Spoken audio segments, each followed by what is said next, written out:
저한테 제보가 하나 온 게 있습니다. 송채경화 기자에 대해서. 저 어디서 찾아내신 사진이에요, 저거? 이게 이제 어떤 사진인데. 분이 송채경화 기자가 미인이라고요? 하면서. 이거 그 택배기사가 찍은 거 아니에요? 모르겠어요. 어떤 블로그에서 이걸 캡처해가지고 분노를 금할 수 없다며. 어? 무엇이 실물인지 밝히라고. 어? 어디서 찍은 거예요, 이게? 이게 제가 막 수습 거의 마치자마자 시청 출입했었는데 그때 대학생들이 갑자기 찾아와가지고 인터뷰를 하고 싶다고 하는 거예요. 어떻게 뭐 기자가 됐고 뭐 이런 얘기들을. 그래서 인터뷰를 하는데 이제 사진을 찍겠다고 해서 찍으시라고 했는데. 그럼 무려 7년 전에. 한 6년 전. 네, 6년 전에. 6년 전에. 훨씬 더 나아야 되는 거 아니에요, 그때? 오늘은 월드컵, 기간인 관계로 제가 개인적으로 축구 강이거든요. 오늘 밤에 무슨 축구 경기 있나요? 저는 모든 경기를 다 실시간으로 봐요. 축구를 해본 적이 있나요? 축구를 해본 적이 있습니다. 제 몸에는 맞지 않는 것 같아요. 혹시 이번 월드컵 기간 중에 가장 인상적인 장면, 꼭 경기 중의 장면이 아니더라도 있으십니까? 선배 있으세요? 저는 우리나라 경기만 한 경기 봤거든요. 한 경기? 어느 경기요? 최근 경기 4시에 했던 거? 어디랑 한지도 모르죠. 알제리? 알제리. 알제리? 네. 네. 근데 인상적인 장면이 뭐가 있었어요? 기성용의 슛이 들어갔어야 된다. 그 중거리 슛이 들어갔으면 분위기가 조금 바뀌었을 수도 있다. 그리고 저는 잘했다. 너무 그렇게 욕할 거는 아니고 그게 우리의 실력인가 보다. 전 편하게 생각을 하는 편입니다. 축구에 관심 없죠? 한겨레 축구부 소속이고요. 올해 세월호 때문에 기자협회 축구 시합이 가을로 연기가 됐는데 연기가 되지 않았다면 한겨레를 우승으로 이끌고 갈 뻔했던 포지션이 뭔데요? 풀백. 풀백. 예. 보통 이제 이 아마추어 축구에서 풀백은 그냥 있는 거예요. 그렇죠. 뛸 힘이 없기 때문에. 아니, 근데 제가 경기 중에 딱 한 번 가능하게 게 있어요. 오버래핑이 딱 한 번만 가능해. 그래서 결정적인 순간에 한 번 들어가죠. 오버래핑을 한다고요? 그렇죠. 공격으로 나가서? 그러니까 한 번만. 상대편. 네. 그 골 에리아 근처로. 그쵸, 가도 아무도 경기하지 않기 때문에. 들어가죠. 네. 들어가는데 못 돌아와요. 우리 골대가 너무 멀어서. 네. 저는 인상적인 장면이 몇 개 있었어요. 우선, 그 알제리진을 지고 나서, 네. 그 SBS에서 차두리 선수가 해설을 했잖아요. 그런데 차두리 선수가 이제 카메라 중계 화면이 꺼지고 나서 울었어요. 저는 그 장면이 굉장히 인상적이었어요. 왜 인상적이었냐면은, 원래 이렇게, 모두가 이기길 바라는 경기에서 지고 나면, 일단 그 패배의 책임을 묻는 게 가장 먼저 머릿속에서 자동으로 일어나는 프로세스예요. 차도리 선수는 뭐라고 그랬냐면, 내가 실력이 없어서, 사실은 저 그라운드에 경험 많은 선배가 있어야 저런 상황에서 사람들을 좀 진정을 시키고 다시 추스릴 수가 있는데, 왜냐면 다 어리잖아요, 지금 선수들이. 네. 내가 실력이 없었기 때문에 저 자리에 쓸 수 없었고, 그래서 그런 역할을 못 해줬다. 그게 너무 미안하다. 우는 거예요. 미안하다. 선배 소심하게 하지 말고 그냥 하시면 돼요. 제가 원래 차두리 선수를 좋아하기도 하지만, 굉장히 지적이에요. 얘기하는 걸 듣고 있으면. 좋아하기도 하지만, 이 사람의 품격이 느껴지는, 요새 이 정치 이슈만 하도 들여다보니까, 품격 있는 인간들이 없잖아요. 주변에. 죄송합니다. 그 장면이 굉장히 인상적이었고, 아마 잘 모르실 텐데, 수아레즈라는 선수가 있어요. 그 EPL이라고, 네. 지금 가시는 영국 프리미어 리그에서 볼을 굉장히 많이 넣는 선수입니다. 잉글랜드 소속인가요? 수아레즈. 영국 사람 아닐 것 같잖아. 이 선수가 이게 뭘 하는 장면이냐면, 이탈리아 수비수거든요? 수비수 어깨를 깨물었어요. 이 선수가. 이 선수가 이게 처음이 아닙니다. 이게. 그래서 나중에 이 선수가 이빨 자국 물린 거. 이탈리아 선수가. 이거를 만약에 심판이 봤다면 무조건 퇴장이죠. 네. 못 봤어요. 그런데 이게 처음이 아니고,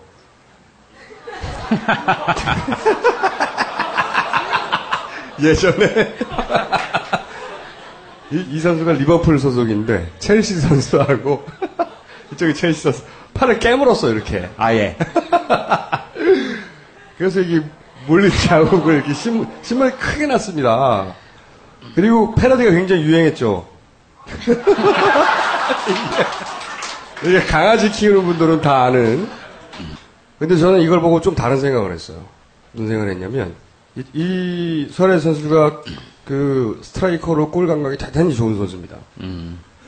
한 번만 찬스가 와도 골을 넣어요. 이번에도 그랬고. 득점 1위를 달렸었고. 근데, 참 동물이구나. 저 친구가. 그러니까, 자기가 가진 모든 걸 사용하는 거예요, 경기 중에. 사람들이 조롱도 하고 저도 그다지 좋아하는 타입의 선수는 아니긴 하지만, 그리고 반칙이죠. 근데 이 친구가 경기를 할 때, 그 경기의 몰입감, 이게 나가 깨물어야지 하고 들어가는 게 아니거든요? 그건 미친 거죠. 응? 근데 경기를 하다 보면, 막 이 친구가 그 경기에 몰입해가지고 상대를 막 깨물어 버리는 거예요, 막. 이기고 싶어서. 그 수비수가 자기를 막 밀쳐내고 그러면 이기고 싶어서 막 깨물어 버리는 거예요. 애기처럼. 그러니까 경기에 그만큼 몰입해서 순간적으로 동물적인 본능이 튀어나오는 거잖아요. 근데 저 장면을 보면서 전 굉장히 웃기기도 했지만 우리나라 공격수한테 참 부족한 점이 저런 거예요. 동물적인. 그러니까 우리나라 선수들이 어릴 때부터 규범, 규율 이런 걸로 이제 희생해야 한다. 또 뭐 훈육되고 기본적으로 뭐 선후배 관계, 상명하복 이런 데 있다 보니까 이런 문화 속에 있다 보니까 공격수들은 저렇게 동물적인 게 확 튀어나오게 되거든요. 굉장히 인상적인 장면이다. 이 선수 때문에 지난번에 저희가 8강에 못 올라간 건 아십니까? 아니요. 2010년 경기에서 이 선수가 결승골을 넣었어요. 우리가 경기에서. 자, 축구 얘기는 나만 재밌는 것 같으니까. 나는 이거 한 시간 내내 할 수 있는데. 축구 얘기는 여기까지만 하고요. 네. 다른 이슈 들어가기 전에 지난주에 저희가 다이빙벨 투스타가, 해군 투스타가 현장에서 다이빙벨을 빼라고 했다. 그래서 저희가 이제 이것은 이쪽 일방의 이야기니까 투스타 쪽의 이야기를 들어보려고 그 임무는 송채 기자가 수행하기로 했었어요. 지난 한 주간. 그런데 그 투스타와 통화 시도를 하였어요. 이 결과입니다. 네, 죄송합니다. 통화를 시도하였으나 투스타께서 잘 받지 않는다. 전화를. 대신 그 공보. 네. 해군 공보 과장. 쪽에서 이제 본인이 아니라 네. 해군의 공식 입장이라고 이제 받긴 하셨죠. 예, 그래서 최태복 해군 공보과장과 통화를 했는데요. 그날 아침에 철수하는 아침에 이종인 대표한테 철수시켜라라고 얘기한 거 아니냐라고 했더니 이제 얘기를 한 건 맞다. 이종인 대표랑 얘기한 건 맞는데 새벽까지 다이빙벨을 시도를 해서 제대로 안 됐다라고 판단을 했고 그래서 이제는 철수하시냐라는 의향 정도를 물어본 걸로 알고 있다. 그리고 그 해군 인사참모부장이라는 사람은 그 자리에서 빼라 마라 하는 지시할 위치에 있지 않다. 라는 게 공식적인 입장이다. 본인이 해군 참모부장한테 직접 확인을 했다라면서 이제 전달을 대신 해줬죠. 저는 근데 물론 당사자가 아니라 또 입장이 정리되어서 공식 입장이라고 공보부를 통해서 나온 건데, 그 해명이 잘 이해가 안 가는 것이, 빼라 마라 할 입장도 아니고, 현장을 통제하는 건 해군도 아니잖아요. 그렇죠. 근데 왜 갔어요, 거기? 거기 뭐라고 얘기를 했냐면, 궁금해서? 바지선이나 아니면 지휘 전체는 당시 해경청장도 현장에 있었기 때문에 거기에 지원을 하러 나간 입장이기 때문에 빼라 마라 할 입장이 아니었다. 그러니까 제 말은 그거예요. 제 말이 바로 그거예요. 빼라 마라 할 입장이 아닌 분이 거기에 가서 상대방은 단도직입적으로 빼라고 했다고 들었다는 거 아닙니까? 그러니까 뭐 뉘앙스의 차이를 잘못 이해했다고 쳐요. 그렇다고 칩시다. 그렇다 하더라도 그분이 거기 가서 아주 부드럽게 빼는 게 어때요? 라고 말했다 손 치더라도 왜 그러냐고 있는 거죠. 자기가 그 임무를 할 그 역할을 할 위치도 아니고 임무도 아니잖아요. 그 자체가 전 말이 안 된다고 생각해요. 그래서 사실은 이 투스타와 이종인 대표를 대지를 시켜야 됩니다. 저희가. 이게 가능할까요? 적어도 한 분 한 분 따로라도 불러야 되는데 그걸 송채 기자가 추진하겠죠. 제가 되게 여러 군데를 취재를 했잖아요. 뭐 맨날 국회도 출입하면서 이제 국회의원들이랑도 뭐 통화하고 하는데 군대만큼 그 윗사람을 정말 너무너무 보호하는 집단이 없는 것 같아요. 그래서 이 최태복 해군 공군과장한테도 계속 알겠는데 무슨 해명인지 알겠는데 나는 직접 본인이랑 통화를 하고 싶다라고 아무리 얘기를 해도 절대 연락처를 뭐 알려주거나 접촉을 할 기회를 주질 않더라고요. 하지만 송채 기자는 연락처를 알아내서 다른 루트를 통해 직접 통화를 하였으나 들은 내용은 통화 연결음이 전부입니다. 군인답게 군가를 통화 연결음으로. 근데 의외로 굉장히 통화 연결음이 짧아요. 금방 연결이 안 된다고 넘어가 버리네. 그러니까 바로 끈 거고 그다음에 문자가 왔더라고요. 지금은 회의 중이니 나중에 연락드리겠습니다. 연락이 없었습니다. 네. 자, 투스타의 통화 시도는 이렇게 결론이 났고 앞으로도 저희는 매주 할 겁니다. 이번 주 핫 이슈는 이거죠. 문창국 이제 전 후보가 된 사퇴. 요 사퇴의 기자로서의 막후 이야기 이런 건 혹시 취재하신 게 있습니까? 뭐 사실 다 알려진 건데 누구한테 추천을 받아서 문창극 전 후보자가 그 총리 후보자로 올라왔는지는 사실 뭐 여러 가지 설이 있기 때문에 뭐라고 얘기를 해서 뭐 김기춘 비서실장이란 설이 있고 뭐 문고리 3인방 아니냐 뭐 누구 뭐 같은 고등학교를 나온 뭐 정윤회 라는 설도 있고 뭐 여러 가지 설이 있는데 어쨌든 분명한 건 청와대가 계속 인사청문한 제출을 미뤘다는 거 그게 좀 중요한 포인트인 것 같아요. 그래서 5번 미뤘거든요. 10일 지명을 하고 12일에 청문 요청안은 내일쯤 보내겠다라고 얘기를 했고 13일에 청문 요청안 제출이 16일로 바뀌었다. 16일에는 내일 우즈베키스탄 현지에서 전자결제를 할 거다. 그리고 다음날 됐더니 정상회담이 길어져서 시한을 맞추기가 어렵다. 19일에는 20일 귀국 뒤에 제출 여부를 결정하겠다. 그리고 난 다음에 귀국 뒤에 전혀 결정하지 않고 있다가 어제 그러니까 24일 본인이 자진 사퇴를 했죠. 열흘 넘게 네. 사실은 계속 미뤄진 건데 제일 저는 이해가 안 가는 게 이거는 인사 참사거든요. 그리고 청문회를 본인이 이제 떳떳하고 청와대에서 문창극 후보자가 정말 그렇게 문제가 없다고 판단했으면 청문 요청안 제출했어야죠. 청문 요구안을. 근데 제출하지 않은 뒤에 박근혜 대통령이 뭐라고 얘기를 했냐면 국회 인사청문회를 하는 이유는 그것을 통해 검증을 하고 국민의 판단을 받기 위해서인데 인사청문회까지 가지 못해서 참 안타깝게 생각한다. 앞으로는 부디 청문회에서 잘못 알려진 사안들에 대해서는 소명의 기회를 줘서 개인과 가족들이 불명예와 고통 속에서 평생을 살아가지 않도록 했으면 한다. 라고 얘기를 한 거예요. 근데 인사청문 요청안을 제출하지 않은 건 본인이거든요. 본인이 제출하지 않아서 청문회가 이루어지지 않은 것인데 본인이 청문회가 이루어지지 않아서 안타깝다라고 하는 건 참 엄청난 모순이라는 생각이 듭니다. 이런 결정을 하는 게 본인이 아니라는 자백을 해버린 거 아닐까? 여러 가지로 해석이 가능할 것 같습니다. 저는 그게 아주 재밌었어요. 퇴로를 열어줘야 되잖아요. 기본적으로. 근데 이제 도대체 어떻게 퇴로를 열어줄까? 어떻게 문창극 후보가 만신창이가 된 자신의 개인적인 명예를 만회하고 회복하고 그럴듯하게 물러서게 해줄까? 굉장히 궁금했거든요. 그랬더니 어느 날 이번 주 월요일이죠. 조부가 독립군이었다. 이런 창의적인 방법이 있었구나. 진짜 예상 못했는데 저는 그거 하나 딱 쥐고 사실은 따뜻한 표정으로 사퇴한 거거든요. 손에 쥐어준 거거든요. 자, 이제 됐지? 자, 그 얘기를 이제 좀 해봐야 되겠는데 사퇴 기자회견을 했습니다.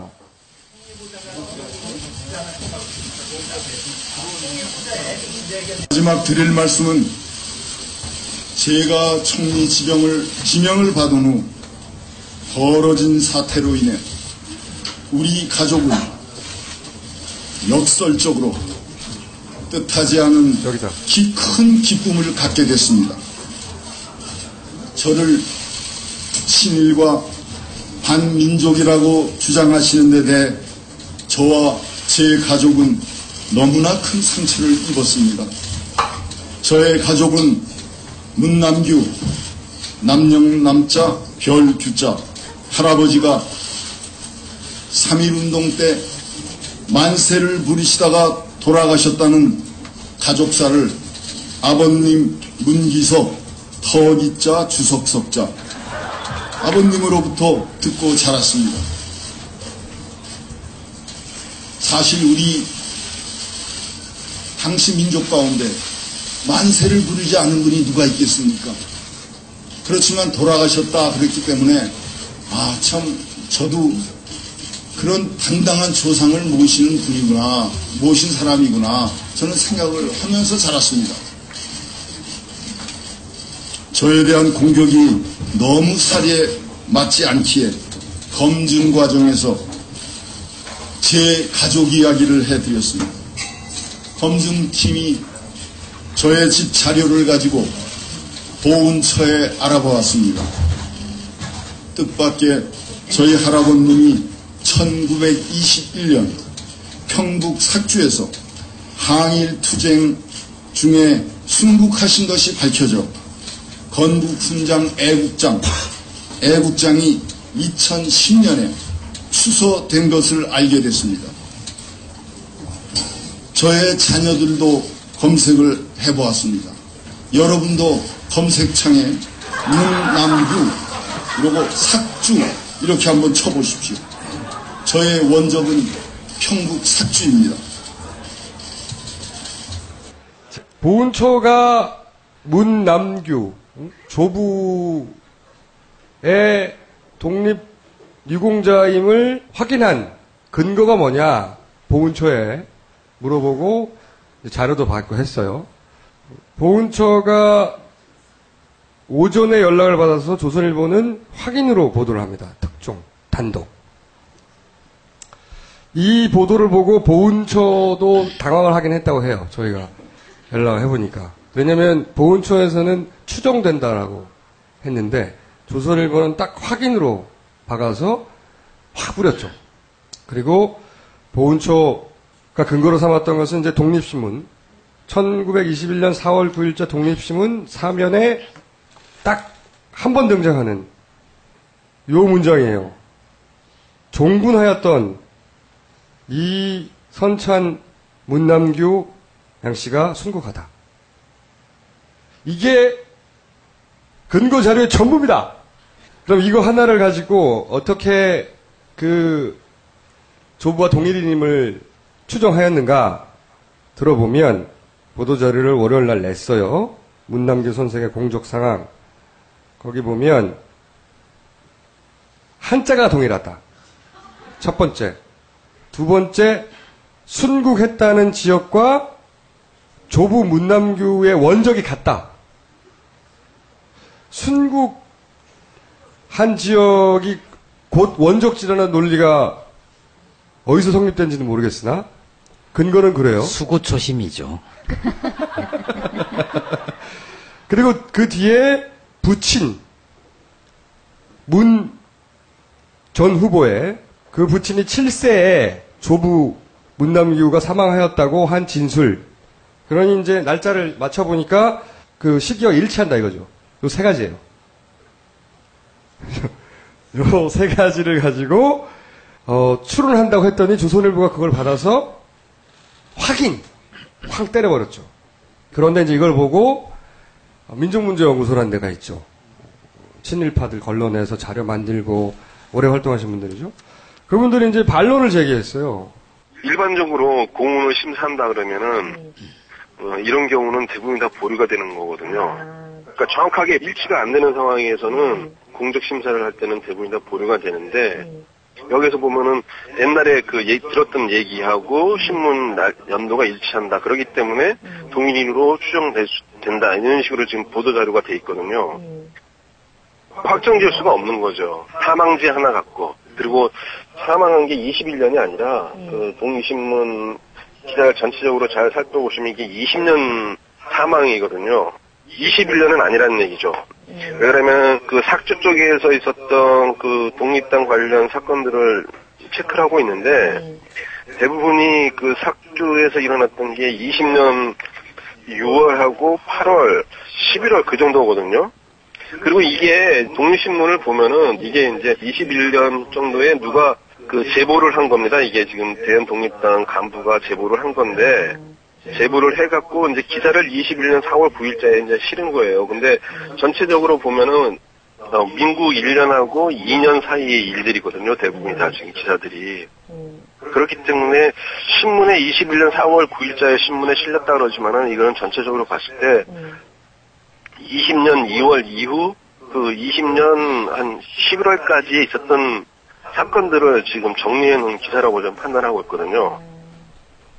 그리고 대한독립단이라는 게 그 위정척사 계열 사람들이 중심이 돼서 그 조직된 걸로 알고 있거든요. 유교 사상에 가까운 사람들이 그 조직한 계열인데 신문 기사들에 보니까 500대 기독교 집안이라 그러거든요. 그러면은 이 그 대한독립단의 주류를 이루는 위정척사 계열 그거하고 또 안 맞다고 볼 수 있잖아요. 그리고 종교매일신문에도 보면은 고조부 때부터 독실한 기독교 신자였고 일제시대 때 그 기독교 탄압 때문에 넘어왔다 그러거든요. 그런 걸 봐서도 이 대한독립단에서 활동한 김명기하고는 좀 상반되지 않나 이렇게 좀 판단하고 있거든요. 쭉 여러 가지 근거를 반론을 하셨고 또 한 번 통화를.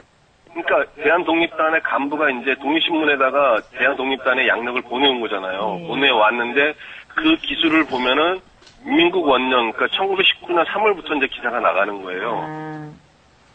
그리고 하나 더 말씀드릴게요. 독립신문에 보면은 문난규 관련된 기사 그 단락 바로 다음에 이인규라는 사람의 기사가 나와요. 이 그 독립신문 4월 9일자 보면 이인규가 그 적하고 싸우다가 사망했다는 기사가 나와요. 근데 이 독립신문 1921년 1월 22일자 3면에 보면은 20일 동포의 참사라는 기사가 나오는데 그 기사에 의하면은 20년 11월에 이인규가 사망했다고 나온단 말이에요. 20년 11월에 사망한 기사가 그 4월 9일자의 기사지 않습니까? 그러면은 20년 11월이면 그 앞에는 20년 내용이지 이게 21년 기사가 될 수가 없잖아요. 정리를 하면 이 민족문제연구소가 사실은 그 보훈처가 근거라고 주장했던 것보다 훨씬 더 상세한 반론을 내놨어요. 첫 번째로는 우선 독립유공자 공훈록 2010년에 훈장을 줬거든요. 이분에게 훈장을 주면서 원적지가 미상으로 돼 있어요. 아무런 기록이 없어요. 누군지 몰랐던 거죠. 왜냐하면 독립신문에 딱 그 한 줄밖에 없었기 때문에 누군지 모르겠으나 이분이 독립운동을 하시다 돌아간 것만은 분명하다 해서 상을 줬단 말이죠. 이분한테. 우선 원적이 미상인 분이고 그리고 두 번째가 좀 전에 말씀드린 사망지가 삭주지 원적지가 삭주는 아니다.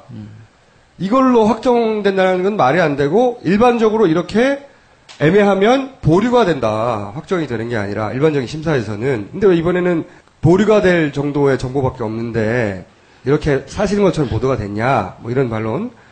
그리고 독립신문에 이제 그 앞 날짜들의 기사들을 쭉 확인해 보면 대한독립단의 누군가로부터 제보를 받아서 대한독립단이 원년으로 1919년을 원년으로 썼어요. 3.1운동이 있었던. 그래서 1919년, 1920년까지 자신들의 활동을 그때는 뭐 인터넷도 없잖아요. 만주에서 막 글로 넘어와서 싸우다 돌아가고 막 그랬으니까. 그러니까 자신들의 2년간의 활동을 21년에 이 독립신문에 보내서 연재하던 내용 중에 하나다. 그러니까 그 안에 기재됐던 내용들은 다 19년이나 20년에 일어났던 일을 기술한 것이다. 그리고 또 여기는 안 나왔는데 이런 얘기도 또 민족문제연구소는 합니다. 분명히 문창극 후보 본인의 진술로 7세 때 3.1 운동을 하다가 조부가 돌아가셨다. 자신의 아버지가 7세 때 그 조부가 3.1 운동하다가 돌아가셨다. 본인의 입으로 말했는데 그것과도 일치하지 않지 않느냐. 그럼 1919년에 돌아가셔야지 왜 21년에 돌아가셨다고 하냐. 일치시키냐. 근데 저는 다른 대목은 해석의 여지가 있다고 쳐도 이 대목은 정말로 저는 보훈처가 웃긴 게 보훈처가 부친이 7세 때 조부가 돌아갔다는 얘기를 듣고 1921년이라고 계산해냈거든요. 자기들이 알아서. 그런데 3.1 운동 하다가 사망했다는 얘기는 왜 안 받아줘? 그쵸? 거기 맞는 부분, 연도만 부분 채택한 거예요. 그리고 이제 마지막에 한 얘기가 뭐냐면 그 앞에 독립운동 활동의 기록도를 순차적으로 받아서 그걸 연재한다고 했거든요. 근데 그 뒤편에 나오는 분의 사망 기록이 1920년 11월인데 그 앞에 등장하는 그런 문창규 씨는 당연히 그보다 더 이전에 사망한 거 아니겠느냐. 이런 얘기예요. 그리고 이제 또 하나 얘기를 했던 게 뭐냐면 이제 이런 얘기들이죠. 딱 정리하면 마지막에 이제 종교신문에 따르면 조부는 월남을 했다. 이 얘기도 잠깐 중간에 주장을 하셨는데 그걸 찾아보니까 이런 내용이 나와요. 매일종교신문 6월 11일자에 보면은 1980년대 기독교가 한국에 처음 전래했을 당시 평북에서 고조 할아버지가 복음을 받아들이고 그리고 조부 때 기독교 신자 탄압 때문에 월남했다. 그러니까 앞뒤가 안 나는 게 많잖아요. 그래서 저는 물론 월남을 했다가 갑자기 만주로 가가지고 참여할 수도 있죠. 그렇죠. 그거는 모르는 일입니다. 예. 어차피 지금은 사료라는 게 너무 없기 때문에 하지만 반론의 여지가 많잖아요. 이 사안은 굉장히. 그러니까 아무리 양보를 해도 추정과 반론이 공정한다. 객관적으로 확정할 수 없다. 이게 맞는 거잖아요. 네, 그리고 저도 궁금한 게 뭐냐면 2010년도에 유공자로 지정이 됐는데 그때는 못 찾았던 거잖아요. 이 사람의 후손이 누구인지 못 찾았는데 그거가 갑자기 지금에 와서 그 문창극 후보자의 조부다라고 추정한다라고 하는 것도 사실은 좀 그 추정의 근거도 문창극 후보 쪽에서 제시한 문창극 후보 아버지의 기억. 그렇죠. 기억이거든요. 근데 문창극 후보 부친은 사망하셨어요, 이미. 오래전에. 그러니까 그 기억도 그 부친의 입에서 직접 나온 게 아니라 문창극 후보가 그렇게 나의 부친이 말씀하셨다라고 하며 이제 조회를 의뢰한 건데 그 내용도 앞뒤가 그러니까 서로 부합되지 않는 게 있잖아요. 3.1 운동에 돌아가셨다고 했는데 어쨌든 이게 확정할 수 없는 내용인데 확정이 됐단 말이죠. 조선일보에 의해서. 그리고 보훈처는 적어도 추론한다고 했는데 확정이 돼버렸잖아요. 여기서부터 진짜 저 재밌는 일이 벌어진다고 생각해요. 저는. 뒷면에 왜 이런 일이 벌어졌을까? 아까도 잠깐 말씀드린 청문회가 이제 언제 어떤 모양새로 관두느냐만 남았던 시점에서 뜬금없이 독립유공자 확인을 왜 그 시점에 해야 했을까? 그리고 그걸 하면 도움이 될 걸 어떻게 알았죠? 도움이 될 것 같으니까 한 거 아니에요. 그리고 그게 실제로 테러가 됐어요? 문 후보에? 이거 하나 붙들고 사퇴한 거예요. 실추된 명예는 선물을 우리가 줄 테니 그걸로 추스리고 물러나라 하는 얼토당토하는 상상을 해보는 거죠. 그런 일이 있지 않았을까 혹시? 물론 이제 우리가 그런 생각들을 많이 할 수 있지만 저는 이 훌륭한 할아버지가 그의 진짜 할아버지인지 아닌지 그 돌아가신 분은 좀 억울할 수도 있겠다는 생각이 들지만 그래도 뒤늦게 할아버지 찾았다니까 축하드리고 대신 적어도 그분은 이제 제사를 지낼 수 있게 된 거죠. 그렇죠. 그 제사를 꾸준히 지내주시고 문창극 후보자한테 하고 싶은 얘기는 이제 그렇게 훌륭한 할아버지 찾았으니까 지난 날을 좀 돌아보시고 앞으로는 이렇게 할아버지의 훌륭한 뜻을 받아서 할아버지 삶에 부끄럽지 않는 삶을 살아주셨으면 좋겠다는 생각이 들었어요. 손자로 입적하는 겁니까? 두 번째 의문은 뭐냐면, 청문회 준비팀이 비공식적으로 주말에 요청한 걸 조선일보는 오늘 아침 어떻게 알았죠? 예를 들어서 보훈처의 공무원이 이런 사건에 개입하지 않습니다. 절대. 이런 어마어마한 사건에 그건 공무원의 생리상 저는 개입할 가능성이 대단히 낮다고 생각해요.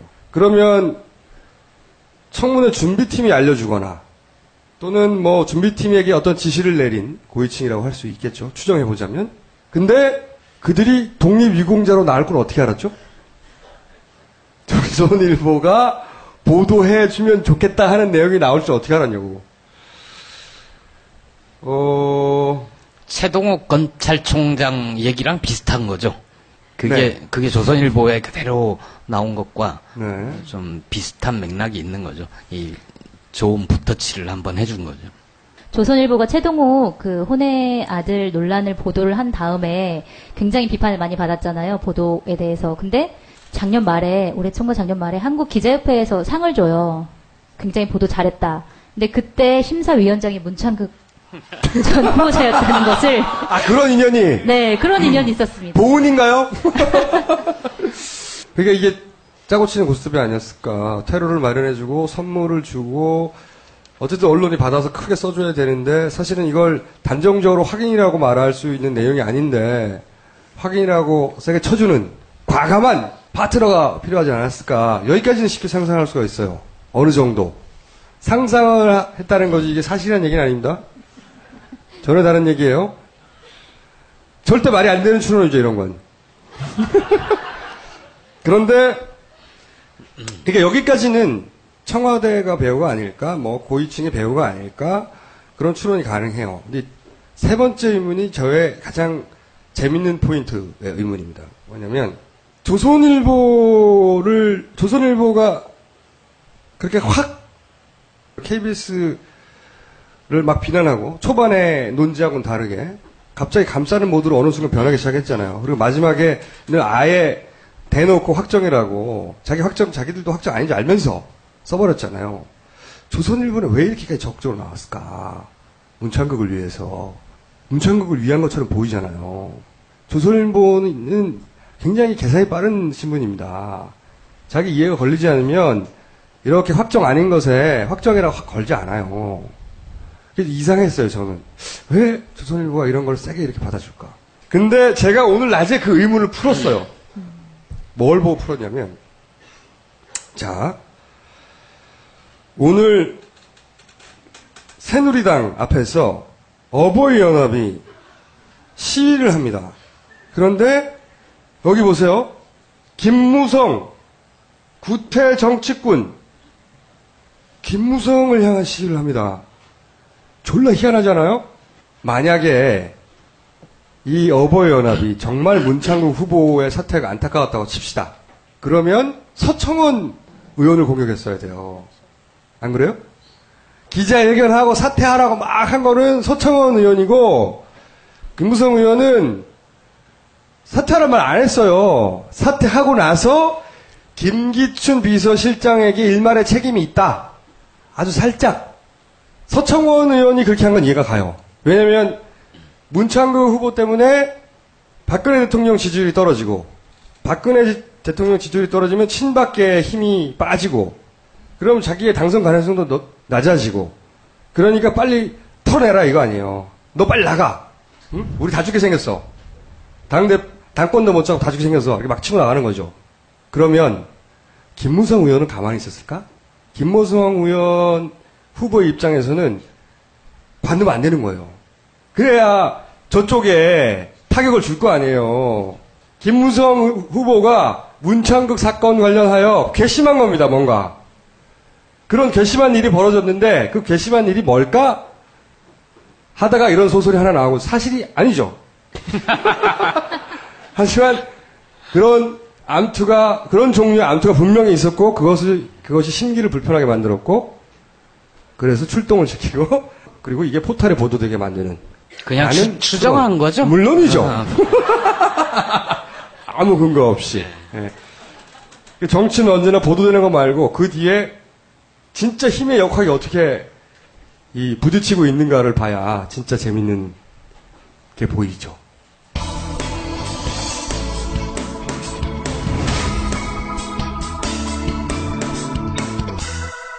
오늘도 PPL이 있습니다. PPL을 이렇게 소개해달라고 꼭 저한테 문자가 와요. 오늘은 책입니다. 저자는 일본 게이오 대학 교수 오구마 에이지 씨. 내용은 이렇다고 합니다. 대의민주주의의 한계를 통렬히 비판한, 가로치고 출판사 요구 멘트. 이 책의 핵심 뭐냐? 민주주의의 완성은 데모. 대의제는 원래 봉건제의 산물이다.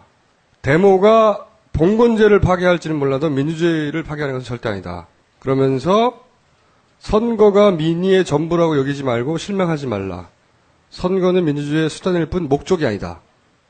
이런 주장을 하는 김보엽 기자는 이 내용을 이미 읽으신. 전혀 그렇지 않죠. 전혀 책은 그렇지 받았어. 읽지는 않은. 네, 책은 굉장히 좋은 책이죠. 이 책 쓰게 된 배경 같은 건 제가 알고 있어요. 이 원전 사고 이후에 일본 사회를 성찰을 다시 했던 거고, 근데 이제 의문은 있죠.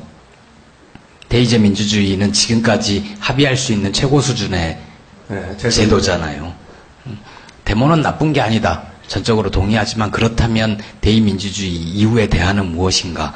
여기에 대해서는 물음표가 있죠. 그런 내용이라고 합니다. 네. 파파이스 페이스북이 생겼답니다.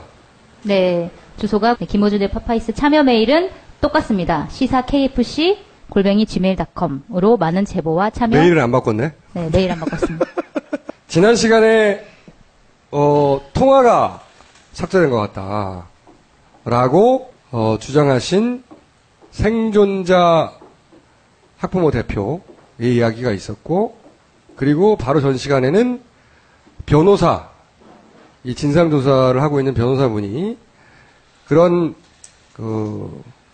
희생자 학부모 또 생존자 학부모 양측으로부터 그런 통화 삭제가 많다, 그런 사례도 들었고 그런 폰도 봤다, 여기까지 얘기를 했어요. 근데 그 얘기를 듣고 나서 이제 궁금해진 것이 뭐냐면, 당시 탑승하고 있던 사람들에게 꼭 부모만 전화하라는 법 없잖아요. 그렇죠?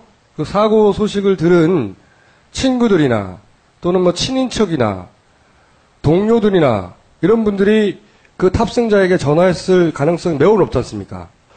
그래서 이제 열심히 사례를 찾다가 그런 제보를 받았습니다, 저희가. 네, 안녕하세요.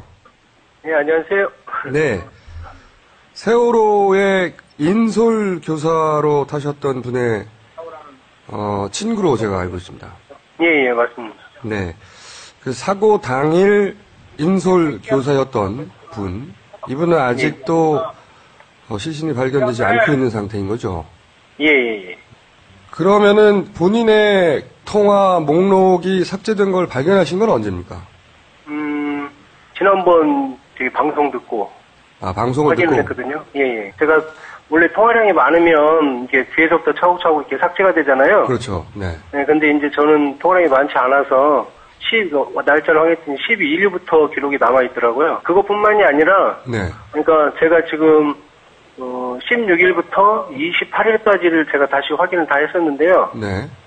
이제, 문자로 서로 주고받았던 내역은 제 폰에 그대로 남아있는데. 문자를 누구와 예. 주고받은 내역이요? 그러니까 뭐, 친구들, 아들하고 이렇게 했던 내용들은. 그러니까 다른 분들하고 주고받았던 예. 문자는 그대로 남아있는데. 예. 네네.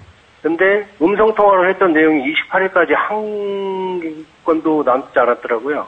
아하. 그러니까 16일, 예. 삭제된 것이 단순히 예. 그 세월호에 탑승했던 인솔교사 친구분과의 통화만 삭제된 것이 아니라 예. 16일부터 28일 사이에 예. 다른 분들에게 통화를 시도했던 내역도 사라졌다고요? 예. 16일부터 28일 사이만 사라졌습니까? 예, 그 뒤로는 음성통화 내역이 남아있더라고요, 계속. 그러니까 28일까지만 음성통화했던, 그러니까 뭐 시도뿐만이 아니라 다른 사람들하고 통화했던 내용이 네. 그 내역이 아예 제 폰에 남아있지 않거든요. 굉장히 이상한 일이네요. 혹시 이 통사에 예. 그 발신 내역이라든가 기록을 떼보셨나요? 예. 확인을 해봤는데, 네.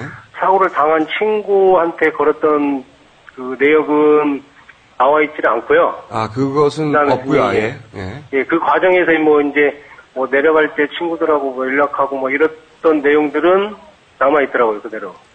아, 거기까지 확인하신 거군요. 혹시 본인 이외에 다른 친구분들도 예, 그 사고를 당한 인솔교사와 통화 시도를 했을 수 있지 않습니까? 예, 예. 혹시 그 다른 친구분들에게는 물어보셨어요? 예, 예. 몇몇 친구들한테 물어봤는데, 네.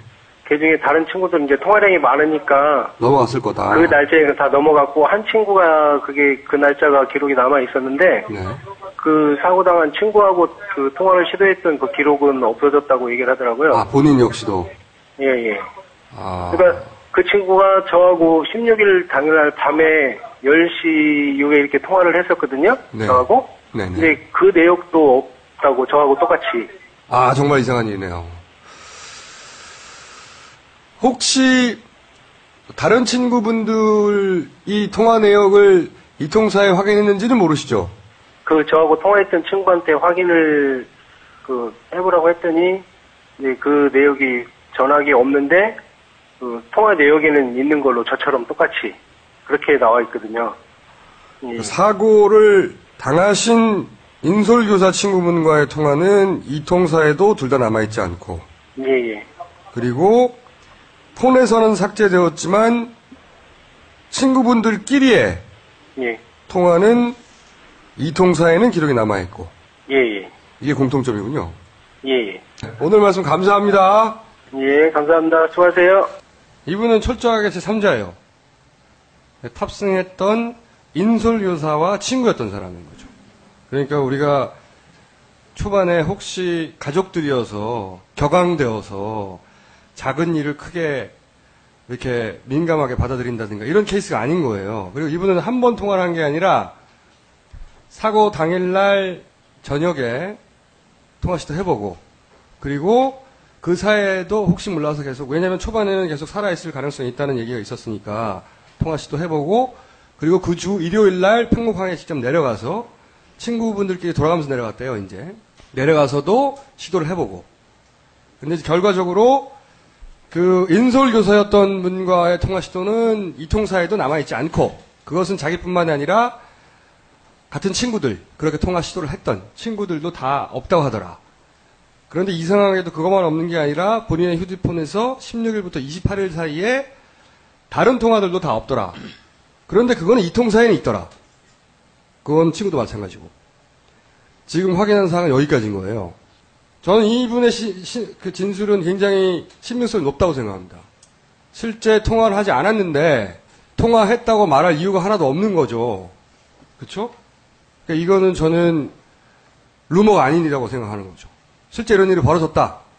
이제 확인할 방법이 굉장히 이제 어려운 게 문제예요. 왜냐하면 통화가 삭제했다고 하면 남아있는 그 확인할 방법이라는 건 받은 사람의 폰과 건 사람의 폰과 그리고 이 통사밖에 없잖아요. 그 외에는 근거라는 걸 제시할 수 있는 게 없어요.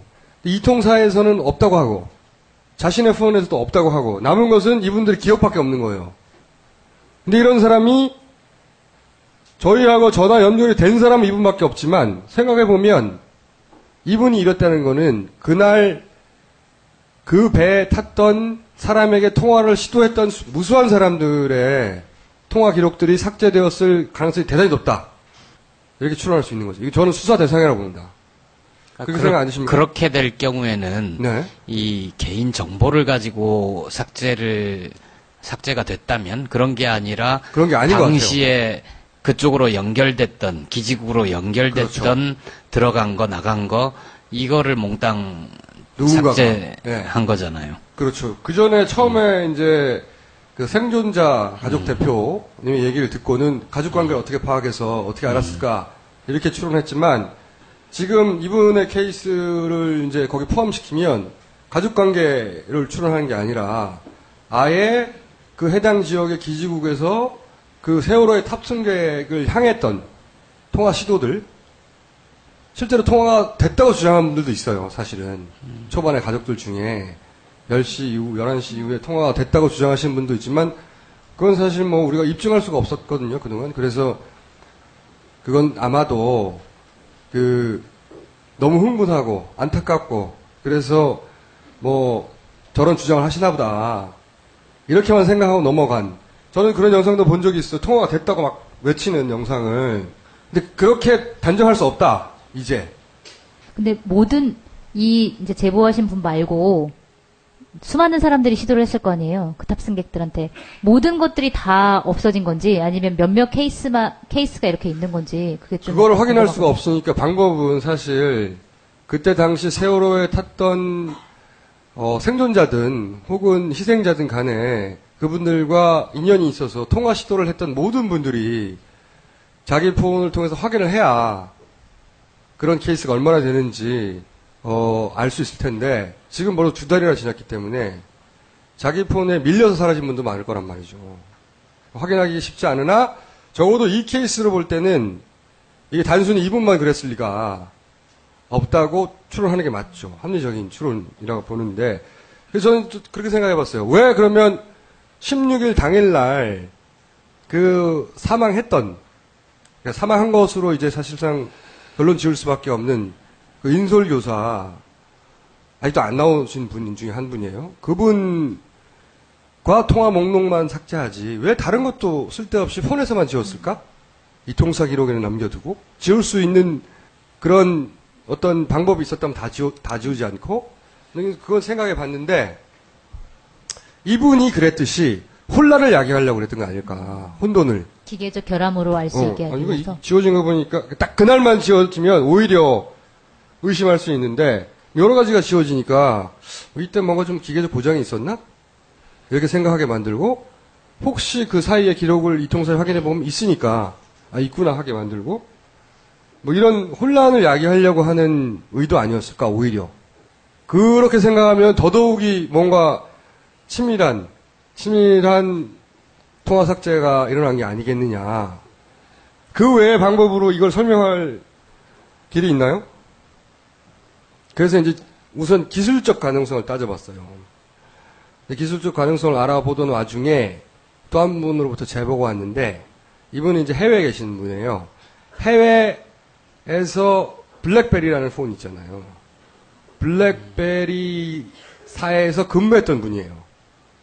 그분이 지난 방송을 보고 그 개개인들의 폰에 어떤 정보를 삭제하는 것이 사실은 그렇게 어려운 일이 아니다 라고 하며 뭐를 보내셨냐면 몇 가지 화면을 보내줬는데 이게 뭐냐면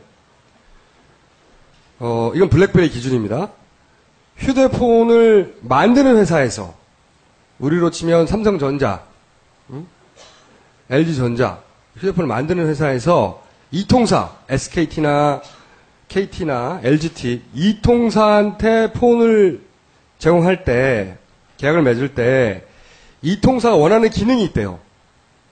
자기들이 예를 들어서 그 폰의 전화기의 일련 번호를 알고 싶고 또 그 폰에 깔려있는 운영체제의 그 번호를 알고 싶고 버전을 알고 싶고 그럼 뭐 지금 현재 배터리의 성능 뭐 또 다른 어떤 사이트에 접속했는지 그런 로그 이런 정보를 이 통사가 요구한답니다.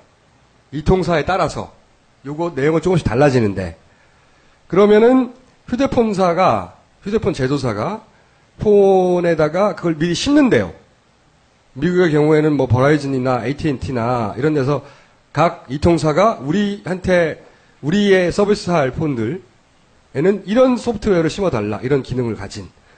그런데 일반인들은 이제 그 화면에 들어갈 줄 모르는 거죠. 블랙베리 내 그런 화면이 있다는 걸 모르는데 자기들은 안다면서 예를 들면 이런 화면들이 나타난다고 폰 안에 그 비밀번호를 알고 어떻게 들어가는지를 알면 그래서 이런 걸 설정해 두면 그런 로그 정보가 주기적으로 이 통사에 날아간다는 거예요.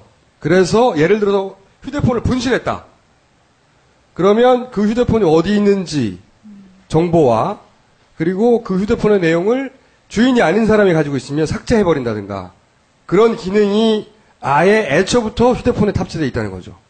그리고 거의 비슷한 시기에 국내에서 이 통사에 일하는 분, 일했던 적이 있는 분으로부터 또 유사한 제보를 받았어요.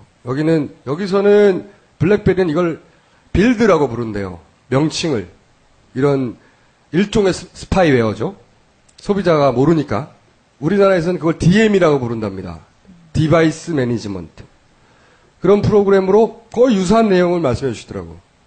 그러니까 이런 기록들을 주기적으로 이 통사에서 보내고 이 통사가 원하면 휴대폰의 특정 내용을 혹은 전체를 삭제할 수도 있다. 그런 여러분들의 폰에도 그게 깔려 있는 거죠. 근데 그것의 목적은 소비자한테 무슨 피해를 주려고 하는 게 아니라 애초에 서비스 목적으로 그런 기능을 집어넣은 건데, 그러니까 기술적, 그래서 이 통사가 뭘 했다는 게 아닙니다. 기술적으로 이 소프트웨어를 통제할 수 있으면 그게 가능하다.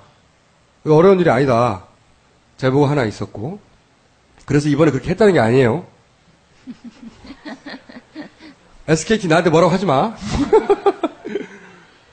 그리고 두 번째로 이제 기술적인 가능성만 따지자면 그것은 이제 그야말로 사용자가 모르게 해킹을 하는 경우인 거죠. 그러니까 그럴 경우에는 폰 하나하나가 되는 거예요? 아니면 일률적으로 이 폰 사용자는 전체적으로 그렇게 될 수도 있는 거예요? 그건 저도 모르죠. 이 소위 휴대폰을 원격으로 일반 소비자가 모르게 관리할 수 있는 소프트웨어가 뭘 어디까지 어떻게 할 수 있는지는 모르니까, 만약에 이제 저는 물론 이 통사가 일을 했다고 생각하지 않아요. 뭐 상업회사가 이런 일을 할 이유가 없거니와, 더군다나 상업회사가 뭐 이걸 요구받았다고 해서 이걸 해서 너무 위험한 일이잖아요. 그래서 그럴 가능성은 매우 낮다고 생각하나 극도로 매우 낮다고 생각하나 기술적으로는 가능하다. 만약 이 통사가 마음먹으면 쉬운 일일 수 있는 거죠. 뭐 기지국에 목록하고 그 통화 시도하고 쭉 기록이 있을 테니까. 근데 제3자가 이 통사 모르게 해킹을 통해서 그것들을 했을 가능성도 있다는 거죠? 그 둘 중에 하나밖에는 생각할 수 있는 방법이 없는 거죠, 지금은. 이건 케이스를 좀 더 모아봐야 될 것 같아요. 그래서 저도 그렇게 생각하는데, 이렇게 생각을 하다 보니까, 그러니까 이분이 서로 통화했던 기록도 전화에서는 삭제했다고 했잖아요. 사실 그 세월호에 탔던 사람들과 전화를 시도를 했던 사람들과의 관계를 다 알 수는 없잖아요. 그렇죠?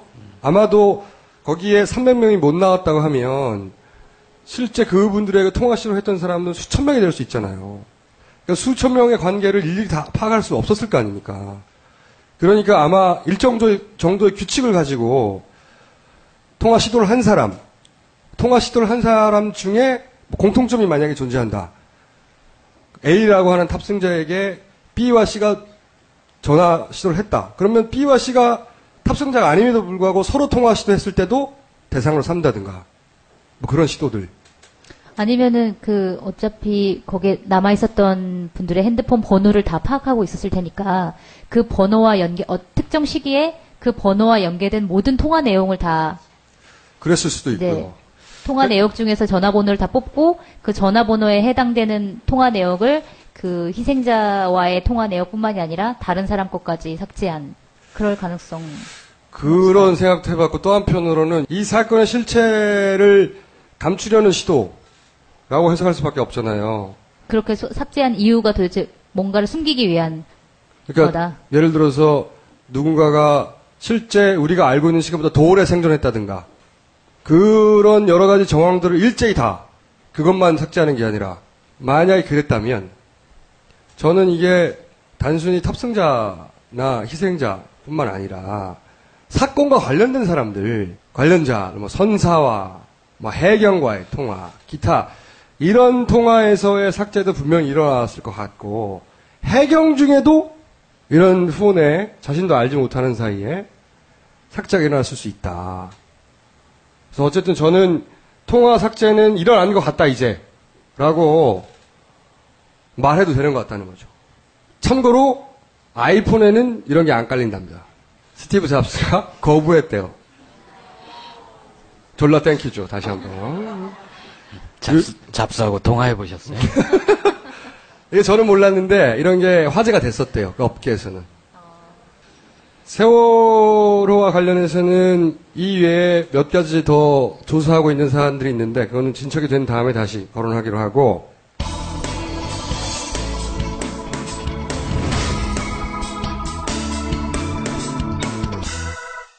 선거 관련해서는 오늘은 이때까지는 노트북 얘기를 했습니다.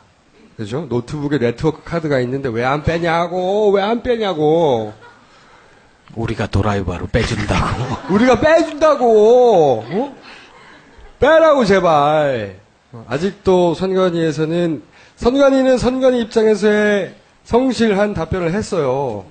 나름 일일이. 근데 그 답변으로 충분하지 않다고 생각하는 거죠. 납득이 안 된다 그래도. 이 개표할 때 이걸 뺄지 안 뺄지 7월 30일 날 계속 요구하고 그때까지 지켜보기로 하고, 이제 그 다음 오늘 짧게 거론할 주제는 투표지 분류기입니다. 투표지 분류기는 지난번에 보셨죠? 우리는 이때까지 요것만 얘기했고요. 이제 이거 전체를 얘기해 보려고요.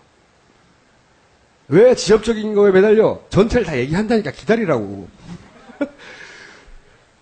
자, 이 투표지 분류기, 이 기계의 오류율이 지난 2012년 대선 기준으로 약 4% 정도 됩니다.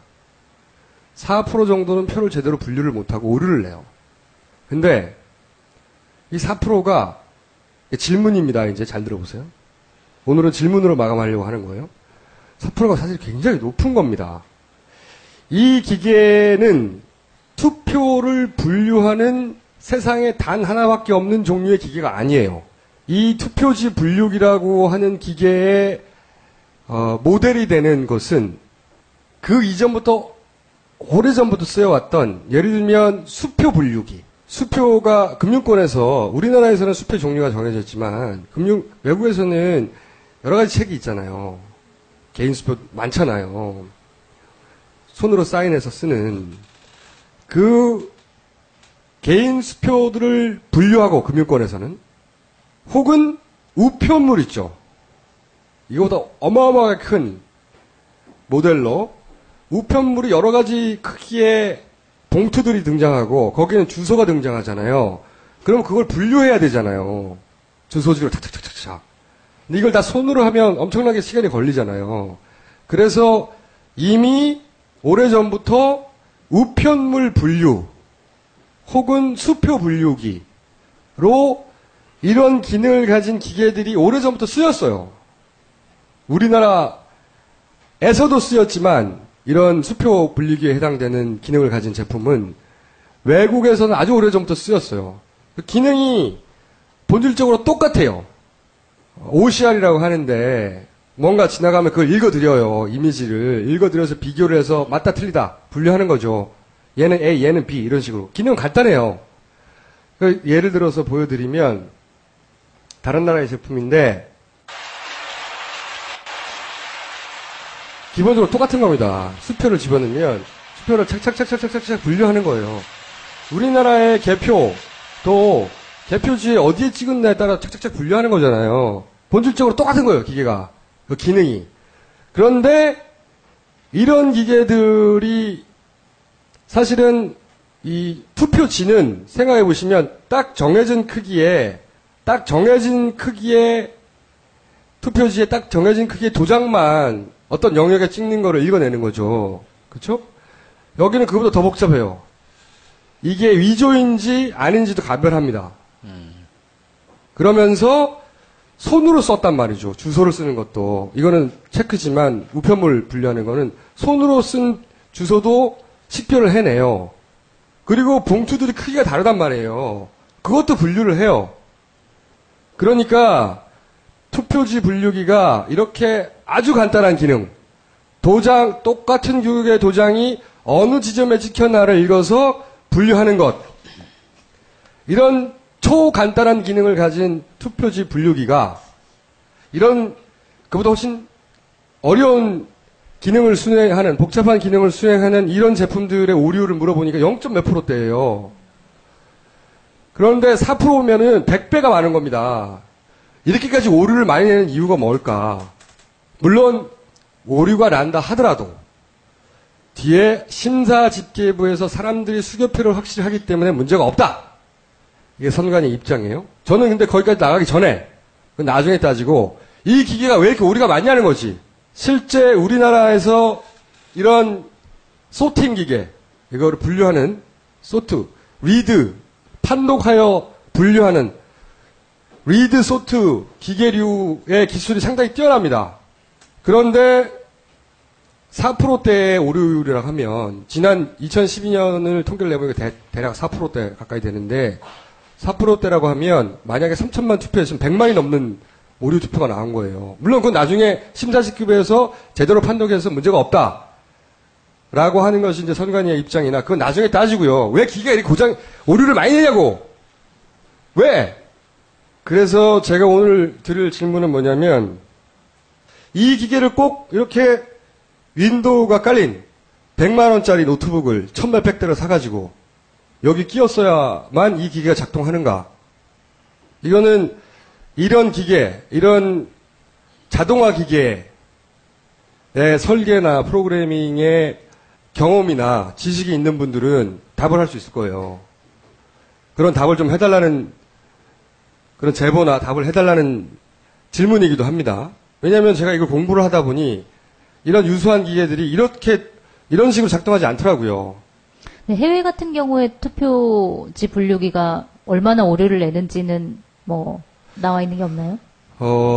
미국의 사례가 이제 전자개표. 우리는 전자개표는 아니고 기계가 개표를 도와주고 마지막엔 사람이 한다 이렇게 돼 있는데 미국은 아예 전자개표예요.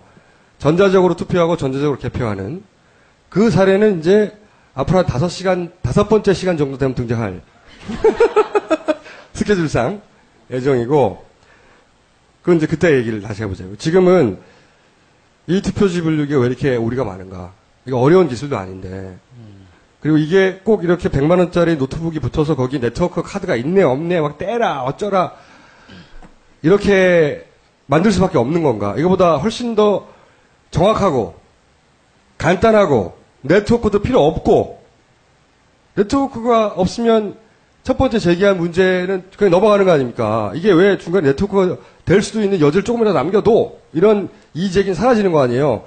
네트워크도 안 되고, 윈도우를 통해서 무슨 제어를 한다는 이런 쓸데없는 이의제기, 선관위에서 보자면 쓸데없는 이의제기죠. 제기도 당하지 않고, 그냥 간단해요. A에 찍힌 사람은 A에 찍힌 표는 절로 가고, B에 찍힌 표는 일로 가면 되는 거 아니에요. 그런 간단한 기계가 불가능하냐 이거예요. 이렇게 복잡한 기계 말고, 그래서 보안 패치니 윈도우 인증이니 이거 다 필요 없는, 네트워크 다 필요 없고, 그렇게 심플한 기계가 불가능한가? 이게 제 질문입니다. 그냥 아예 투명한 투표함에 투표를 하고 그 투표소에서 바로 그냥 개표까지 끝내죠. 좋습니다. 저도 그게 굉장히 좋은 방법 중에 농담처럼 얘기했는데 투표소에서 개표하면 이동이니 보관이니 뭐 중간에 바꿔치기니 뭐 원격 뭐니 다 필요 없잖아요. 저도 그게 참 좋은 방법인 것 같긴 한데 그런 주장하는 사람도 있어요. 네. 네. 대안으로 여러 가지가 이제 아이디어를 합쳐서 같이 생각을 해서 내보자는 거예요. 이게 단순히 니네가 뭘 했지 안 했지 뭐 해킹이 되지 안 되지 안 돼 돼 이런 얘기 말고 이거보다 더 좋은 방법은 없나? 이때까지 했던 방법이 최선인가? 문제가 있다면 바꾸자. 이런 이야기를 계속해 나가는데 오늘은 이 투표지 분류기가 이렇게밖에 만들어질 수 없고 이렇게밖에 오류가 많이 날 수밖에 없는가? 그에 대한 답은 저 나름대로를 가지고 있어요. 이제 공부를 하다 보니 이렇게 안 해도 되는 거구나. 그건 다음 시간에 얘기하겠는데 저보다 더 많은 아이디어를 가지고 더 잘 아시는 분들의 제보를 기다립니다. 그리고 김보엽 기자가 이제 이번 시간을 마지막으로 영국으로 떠났는데 오늘 오신 분들이 여기다가 뭘 써서 김보엽 기자에게 전하는 말을 굿바이 동의. 안녕은 영원한 헤어짐은 아니겠죠. 날카로운 눈매에 가려진 따뜻한 마음을 잊지 않겠습니다. 너의 목소리가 내 귀에 들려. 이건 김보엽 기자가 쓴 것 같은데? 김보엽 알라뷰. 대부분 기조는 그래 가라. 가겠다니 가라. 예. 이런 기조입니다. 한마디 해주시고. 14회면 한 3달 됐나요? 그리고 저는 이 프로그램 이전에 뉴욕타임즈 시절부터 총수랑 엮여가지고 참 좋은 시간이었던 것 같고요. 1년 뒤에 또 이런 좋은 프로그램이 남아있으려면 한겨레 신문사가 튼튼해야 됩니다. 그래서 총수 덕분에 제가 영국을 가는 걸 최소한 100만 명 정도는 아는 것 같아요. 우리 쇼를 한 400만 명 정도까지 팟캐스트로 다운로드 받아서 듣는다고 제가 얘기를 들었습니다. 한 100만 명 정도만 한겨레 신문을 구독하시고 이미 구독하신 그 얘기 하려고 그랬어. 이미 구독하신 분들은 한겨레 신문사의 다른 매체들 한겨레 21, 시내 21, 이코노미 인사이트 이런 것을 덤으로 해주시면 조선일보가 뭐 200만 부 뭐 이렇게 얘기를 하지만 실제 많이 과장됐다고 보고요. 신문의 독자가 늘어나면 늘어날수록 한겨레 파워가 세지고 그리고 한겨레와 김어준 총수가 같이 만들고 있는 이 김어준의 KFC 이후에 만들어진 파파이스까지도 더욱 힘이 세질 것 같습니다. 제가 1년 뒤에 돌아와서도 계속 이런 좋은 프로그램이 있었으면 좋겠고요. 자꾸 없어질지 모른다고. 난 총수만 보면 불안해요. 총수도 저 자리에 꼭 앉아 있었으면 좋겠습니다. 제가 1년 자리 비우는 동안 총수랑 송채 기자랑 그리고 시청자 여러분들이 내 나라를 잘 지켜주셨으면 좋겠습니다. 고맙습니다.